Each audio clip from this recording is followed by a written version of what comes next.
What's going on, YouTube? Time for the recap. So today, despite the market's crazy algo drive to the upside with no relax and the poor AWS Amazon Web Service going on, killing lots of prop traders today. I'm sure you guys had seen that. Made a small post on X about it even.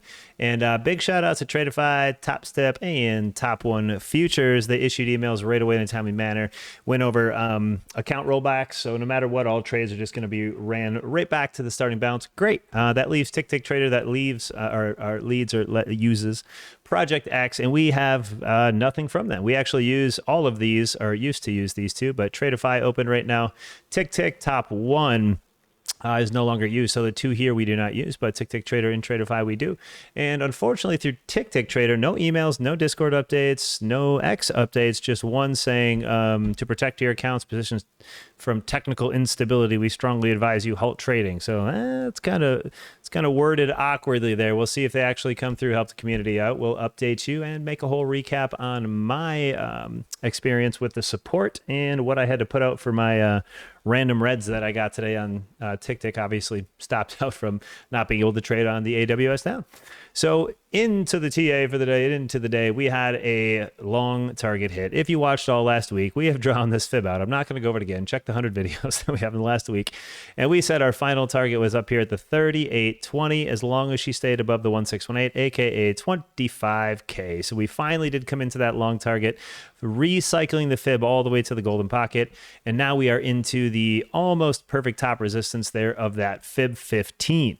So the moves that we had seen today, we got a couple different ones that I wanted to see play out today, especially some pullbacks early. I didn't want to see a full launch out. I actually wanted to see it come down a little bit, then go long. So I wanted to see a little bit of a short through the morning to a paired gap that we have. So we have a 1 minute gap down here, and that you can see the indicator picks up at 1946 on the minute. We go to that ES chart way down here, 1946. So both 1 minutes giving us a volume imbalance down there, and she never came back. So I want you guys to pay very close attention to this gap. When manipulation and computers drive price away from a volume imbalance, they do not like that. The computers get very sad. So as we're going to see most likely into the end of the week here, we will be picking these up regardless of an all-time high sweep. So we did talk a little bit about that all-time high sweep and the Trump dump candle as well, notably because of the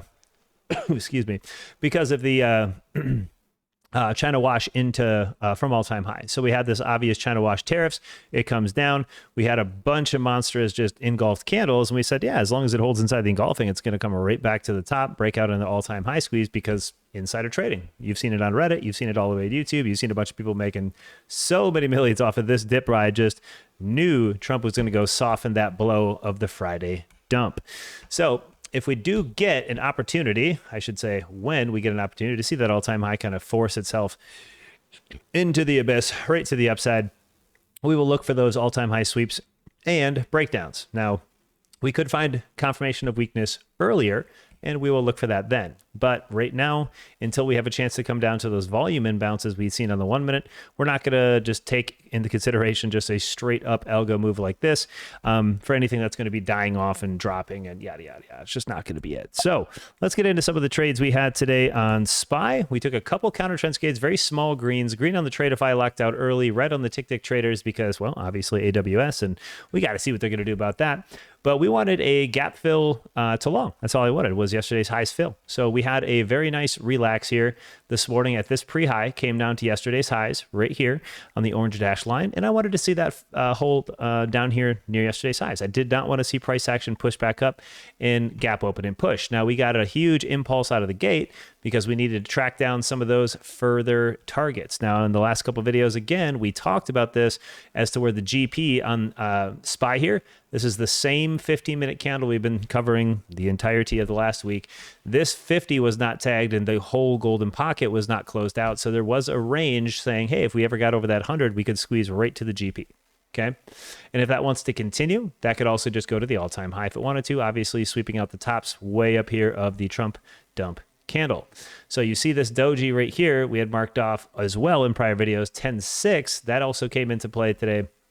as the tippity top, as a retest doji right there, that light gray line, that's where it magneted to, because a lot of the time those dojis become magnets. So some of the trades that I had looked at today was a 15-minute triple GP tag. We're going to get this green one out of the way here.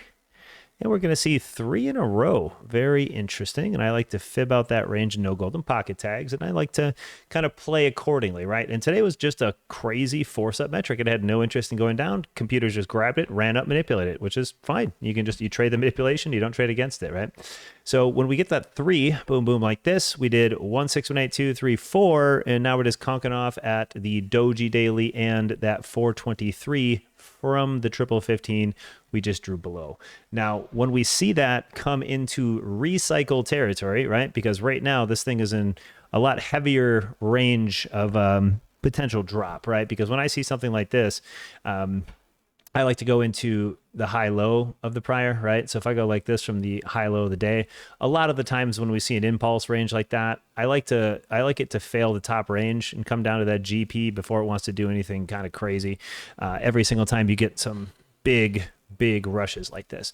And one of the key catalysts that I generally look for is a live tag when we don't get one of the 100 EMA 5 minutes. So you're going to notice today during live trading in the black, we have the green 100 EMA in the 5 minute. Notice that open and just forced up way away from it, never returning to that 100 EMA, right? Pretty crazy. And we have this 100 EMA tag, obviously, last trade day, and it just kind of rode that first tag. But when impulse moves happen during live trading and we run away from the golden moving average, my favorite, the 100 EMA, we will look for that to actually come back down as a tag. We did that today, just not on this SPY. So we had a markup today we'll go over that I left my class with today. And I was like, all right, guys, if we don't do this specific thing, there is no trade. So these were the notes that I put out, and we went over this here. And I fibbed out the opening break range of 1 minute. We like to do those fibs 1 and 5 minute a lot of time. And you see it just rocket ship to the 423, the force up. Then we made some news. I said for down potential, the EU closed from 10:30, 11 a.m. Central. That is when we can start looking for that downtrend. So 10:30, 11 right here, that's when you could start to see that short. I put a note right here and I said the 100 EMA 1 minute over under, huge magnet to the downside. So I said as long as it stays here, we only have 2 scenarios to deal with. It will consolidate between the 3618 and 423. It'll just wait for the 100 EMA, and if it's a scam and nip day, she's just going to push off the 100 EMA and continue. Don't even bother. And if we do actually get resistance and confirmation of downtrend, and what would confirmation look like here? Well, you would obviously need a break of structure, test of lower high, and continuation down. I wanted to see a really good amount of speed coming down under even the 100 EMA, right? Because that was the key to the whole trade day here on the 1 minute chart, not the 5. We haven't even hit it on the 5, which is pretty crazy, that we needed to get under it. So a confirmational trade note that I put out for our class here needs to be down potential under. So it would have had to crack the green 100 EMA, back test that 100 EMA, and continue its downtrend to the target 1 short and target 2 shorts of relaxing Fibonacci. But during manipulation push-up terms like this, sometimes that doesn't happen. And that's why we have a huge over-under magnet. We have to write it like that because we are confirmation traders. We need a level to break and test before consuming trend. When you are assuming trend, when you see the low break right here and you see nothing but higher lows on the minute chart, does that really look like a break of the 100 EMA and a back test of the 100 EMA to create a lower high, lower low scenario to go down? Of course not. So there's nothing shortable here. The only thing that you see here is a long force push, which we covered for scenario B. And I said, well, if the 100 EMA catches back up and you don't see a break and test of it with a lower low, it's just going to squeeze higher and scam up into all-time, or not all-time, high a day. And that's what it did. So those 2 scenarios were the ones that I watched for at the end, and we never got a confirmation of under the 100 EMA to chase down. But that's okay. What does that bring us into for the next day? Well, like we said, that 5 minute was never hit, right? Today's trading. So regardless of where action does overnight, I don't really pay attention to it when it has algo force ups like this, where she's just pushing hard.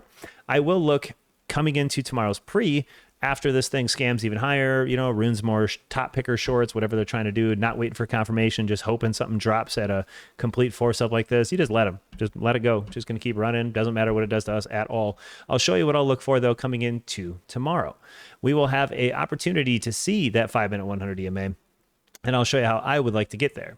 Now we obviously have highs here big resistance and all-time highs. And what we want to see is a push kind of into that in the pre. So if we get a snap after hours or pre-market that happens to be over all-time highs, 673.95, I'm going to look for it to come back down to the intraday 5-minute 100 EMA. So it's going to look like this, where if we do scam up here and just push, and we open up over those all-time highs, and then the 100 EMA is just slowly trailing, doing this, trying to catch it up, and we're way up here, we will slam down into that 100 EMA. That would be my trade for a magnet. After hours here, most likely it'll catch up obviously here and blah, blah, blah. But one thing I want you guys to do is focus the 100 EMA live tag. So whatever it does after hours doesn't matter. Pre-market, we're going to trade that pre-market New York session and open only. And all I am going to do is wait for whatever side the price action's on, okay? This is the whole trade for tomorrow when this happens with the 100 EMA. I do not care where the 100 EMA ends up as we come over here. I don't care if the price action is under the 100 EMA. It will pop and hit the 100 EMA. I don't care if the price action's over the 100 EMA. It will have a great chance to come down too. So regardless if the action is above the 100 EMA, hunting it to the low side, or below the 100 EMA, hunting it to the upside, we will see the opportunity of a 100 EMA tag. That's the only magnet I want to see. Now, if we go to that 15-minute that I was trying to play off of for some counter trends and some mega pushes that we have right here, I will be very mindful of where these Fibonacci extensions are as well. So 3 in a row, 15, I will be watching this, and I'll give you one more style of play you would want to watch as well. So right now we don't have a 3618 tag. So a lot of the times when we get stuck under the 423, so even if it runs and scams all the way out, we'll have a chance to come down to the 423, match that with the 100 EMA if it happens to catch up, right? But right now, if we do start to crack under that 423 and start to head down, I would like to see the pivot point of at least the 1618 tag or 2618 tag on the way back down. So the best case scenario would be to get trapped under 423 and target the 2618 to the red side. And then if we do get confirmed weakness and stable trend, stability in trend, stable trend, something identifiable, I would like to see some pivots that would relax under that. Now, of course, if we don't get confirmation, which is a break, a test, and a continuation, we simply don't trade it. That's what confirmation trading is. We don't touch anything until it actually tells us to. It's very easy. So what we are going to look for that for tomorrow is that the 100 EMA is going to be a mega key for me. And I'll be watching these fibs right here off that 1515, because if it does get stuck under that 423, 2618 target 1, 1618 target 2, and then maybe even all the way down by yesterday's lows. We'll be watching those very close. Thanks for tuning in. See you on the next.